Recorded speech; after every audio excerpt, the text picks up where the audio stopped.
நாமினேஷன்ஸ்ல இருக்கிற 7 பேரோட second day voting நிலவரம் தான் இது. லிஸ்ட்ல ஃபர்ஸ்ட் இருக்கிறது ஆதிரை 23.4%, 47,630 ஓட்டுகள். அடுத்ததா நம்ம வாட்டர்மெலன் ஸ்டார் திவாகர் தான் 21.12%, அதாவது 43,005 ஓட்டுகள் வாங்கியிருக்காரு. தேர்ட் பிளேஸ்ல வியானா இருக்காங்க, 17.24% வாங்கியிருக்காங்க, 35,000 ஓட்டுகள் வாங்கியிருக்காங்க.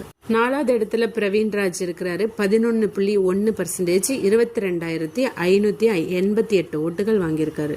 அடுத்தது அப்சரா 10.63% வாங்கியிருக்காங்க, 21,641 ஓட்டுகள் வாங்கியிருக்காங்க. ஆறாவது இடத்துல கலையரசன் இருக்கிறாரு, 8.44%, 17,191 ஓட்டுகள் இவருக்கு வந்து. கடைசி இடத்துல பிரவீன் காந்தி தான் இருக்காரு, இவருக்கு 8.7%, 16,433 ஓட்டுகள். இன்னைக்கான நிலவரப்படி பிரவீன் காந்தி தான் லீஸ்டா இருக்காரு. ஸோ அவர் இந்த வீக்கெண்ட் போவாரா, வெயிட் பண்ணி பார்க்கலாம்.